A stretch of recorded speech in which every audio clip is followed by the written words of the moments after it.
जय गुरु जी। शुक्राना गुरु जी। कामदेव के नामों का निर्देश, उसका रति के साथ विवाह तथा कुमारी संध्या का चरित्र, वशिष्ठ मुनि का चंद्रभाग पर्वत पर उसको तपस्या की विधि बताना।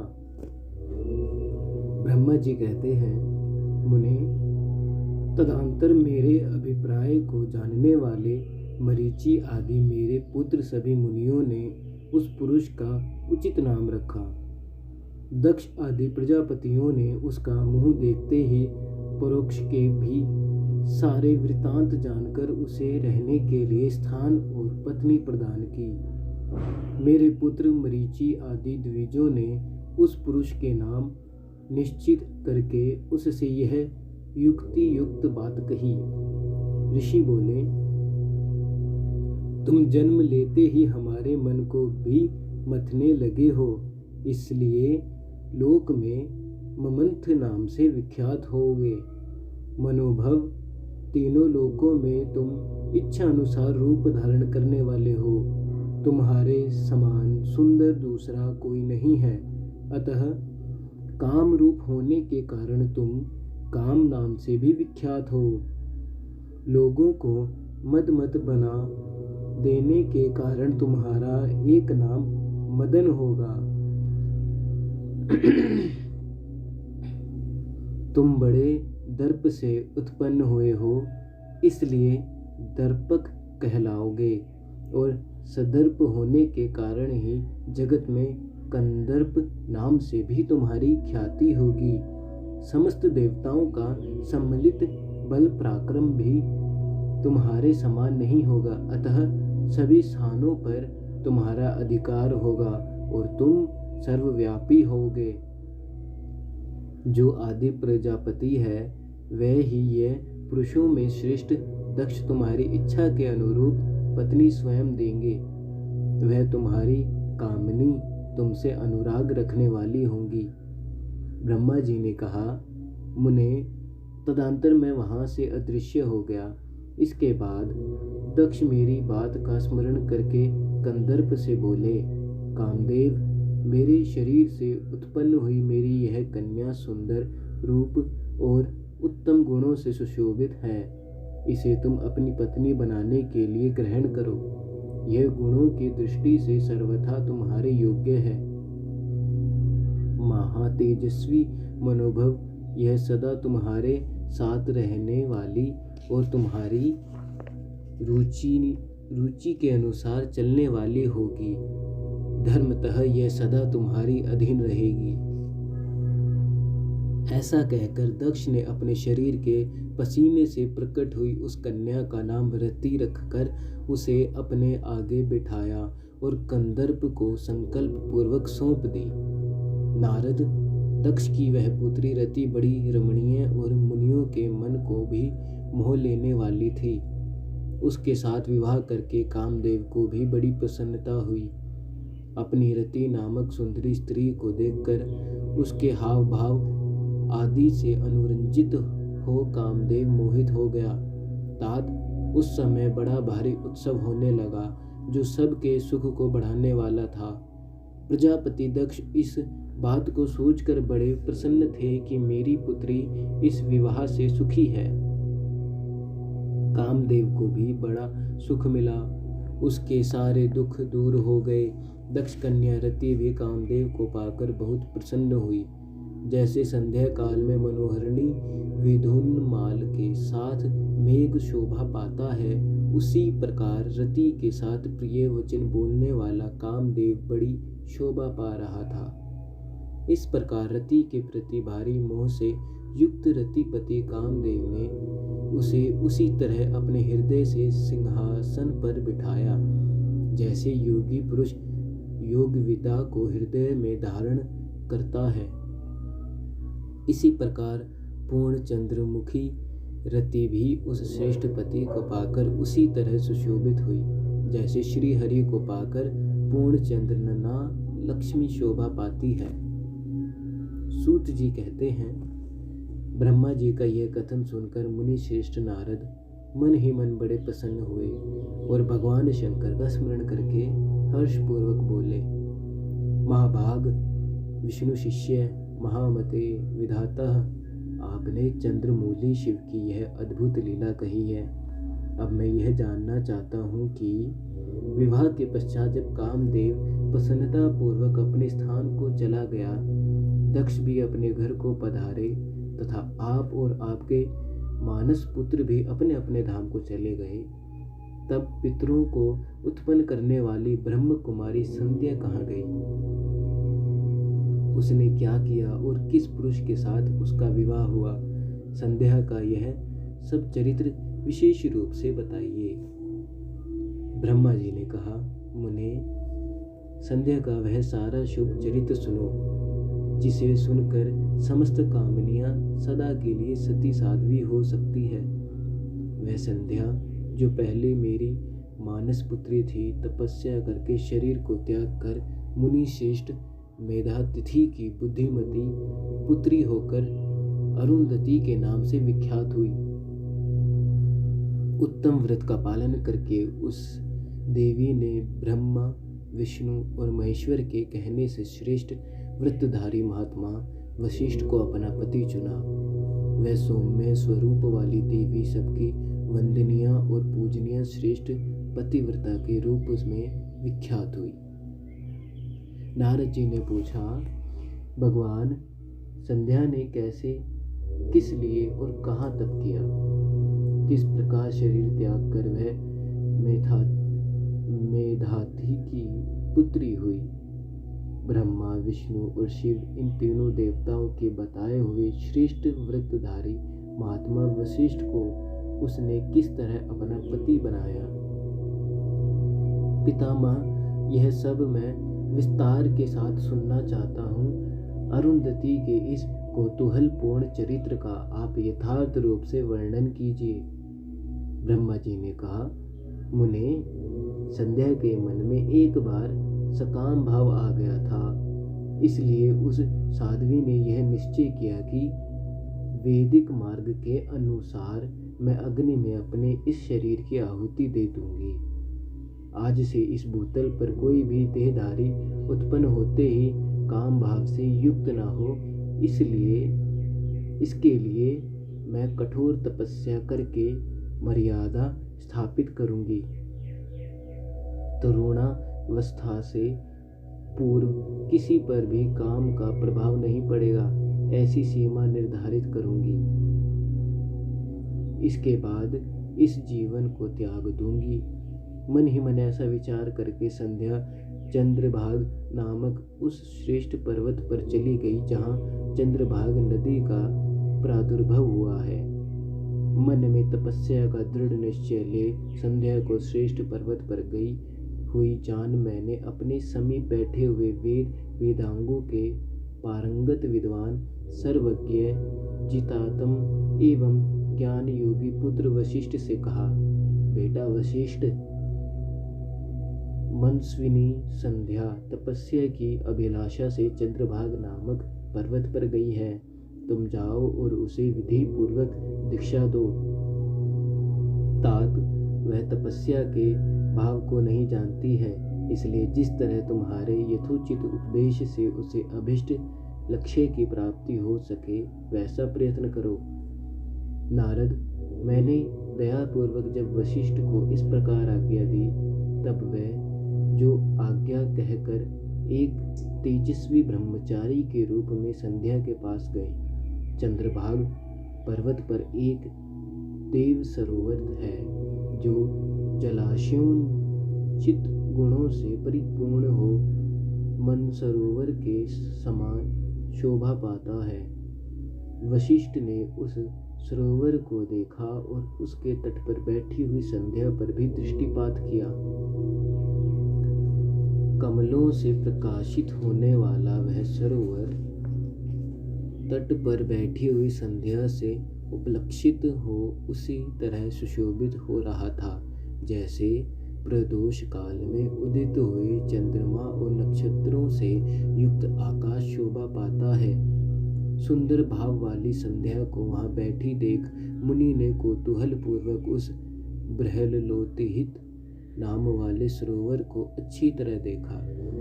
उसी प्रकार भूत पर्वत के शिखर से दक्षिण समुद्र की ओर जाती हुई चंद्रभागा नदी का भी उन्होंने दर्शन किया। जैसे गंगा हिमालय से निकलकर समुद्र की ओर जाती है, उसी प्रकार चंद्रभाग के पश्चिम शिखर का भेदन करके वह नदी समुद्र की ओर जा रही थी। उस चंद्रभाग पर्वत पर बृहलोहित सरोवर के किनारे बैठी हुई संध्या को देखकर वशिष्ठ जी ने आदरपूर्वक पूछा। वशिष्ठ जी बोले, भद्रे, तुम इस निर्जन पर्वत पर किस लिए आई हो? किसकी पुत्री हो और तुमने यहाँ क्या करने का विचार किया है? मैं यह सब सुनना चाहता हूँ। यदि छिपाने योग्य बात ना हो तो बताओ। महात्मा वशिष्ठ की यह बात सुनकर संध्या ने उन महात्मा की ओर देखा। वे अपने तेज से प्रज्वलित अग्नि के समान प्रकाशित हो रहे थे। उन्हें देखकर ऐसा जान पड़ता था मानो ब्रह्मचार्य देह धारण करके आ गया हो। वे मस्तक पर जटा धारण किए बड़ी शोभा पा रहे थे। संध्या ने उन तपोधन को आदरपूर्वक प्रणाम करके कहा। संध्या बोली, ब्राह्मण, मैं ब्रह्मा जी की पुत्री हूँ। मेरा नाम संध्या है और मैं तपस्या करने के लिए इस निर्जन पर्वत पर आई हूँ। यदि मुझे उपदेश देना आपको उचित जान पड़े तो आप मुझे तपस्या की विधि बताइए। मैं यही करना चाहती हूँ, दूसरी कोई भी गोपनीय बात नहीं है। मैं तपस्या के भाव को, उसके करने के नियम को बिना जाने ही तपोवन में आ गई हूँ, इसलिए चिंता से सुखी जा रही हूँ और मेरा हृदय कांपता है। संध्या की बात सुनकर ब्रह्मवेताओं में श्रेष्ठ वशिष्ठ जी ने, जो स्वयं सारे कार्यों के ज्ञाता थे, उससे दूसरी कोई बात नहीं पूछी। वह मन ही मन तपस्या का निश्चय कर चुकी थी और उसके लिए अत्यंत उद्यमशील थी। उस समय वशिष्ठ ने मन से भक्त वात्सल्य भगवान शंकर का स्मरण करके इस प्रकार कहा। वशिष्ठ जी बोले, शुभानने, जो सबसे महान और उत्कृष्ट तेज है, जो उत्तम और महान तप है, तथा जो सबके परमार्थ परमात्मा है, उन भगवान शंभु को तुम हृदय में धारण करो, जो अकेले ही धर्म, अर्थ, काम और मोक्ष के आदि कारण है। उन त्रिलोकी के आदिष्ट आदित्य पुरुषोत्तम शिव का भजन करो। आगे बताए जाने वाले मंत्र से देवेश्वर शंभु की आराधना करो, उससे तुम्हें सब कुछ मिल जाएगा, इसमें संशय नहीं है। ओम नमः शंकराय ओम। इस मंत्र का निरंतर जप करते हुए मौन तपस्या धारण करो और जो मैं नियम बताता हूँ उन्हें सुनो। तुम्हें मौन रहकर ही स्नान करना होगा। मौनालंबन पूर्वक ही महादेव जी की पूजा करनी होगी। प्रथम 2 बार छठे समय में तुम केवल जल का पूर्ण आहार कर सकती हो। जब तीसरी बार छठा समय आए तब केवल उपवास किया करो। इस तरह तपस्या की समाप्ति तक छठे काल में जलाहार एवं उपवास की क्रिया होती रहेगी। देवी, इस प्रकार की जाने वाली मौन तपस्या ब्रह्मचर्य का फल देने वाली तथा संपूर्ण अभिष्ट मनोरथों को पूर्ण करने वाली होती है। यह सत्य है, इसमें संशय नहीं है। अपने चित्त में ऐसा शुभ उद्देश्य लेकर इच्छा अनुसार शंकर जी का चिंतन करो। वे प्रसन्न होने पर तुम्हें अवश्य ही अभिष्ट फल प्रदान करेंगे। इस तरह संध्या को तपस्या करने की विधि का उपदेश दे। मुनिवर वशिष्ठ यथोचित रूप से उससे विदा ले वहीं अंतर्ध्यान हो गए। जय गुरु जी, शुक्राना गुरु जी।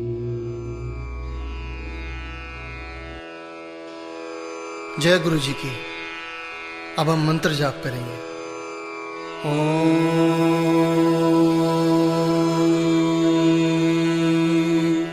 नमः शिवाय। शिव जी सदा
Oh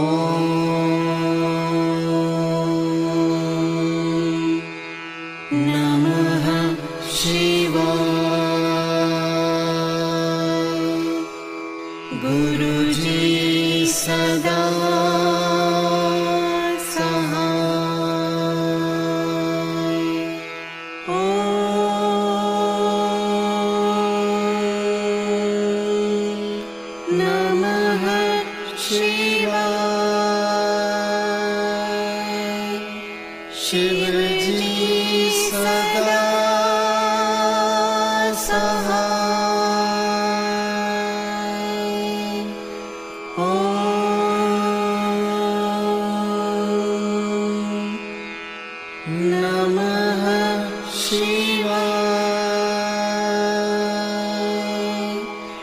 गुरुजी सदा सहाय।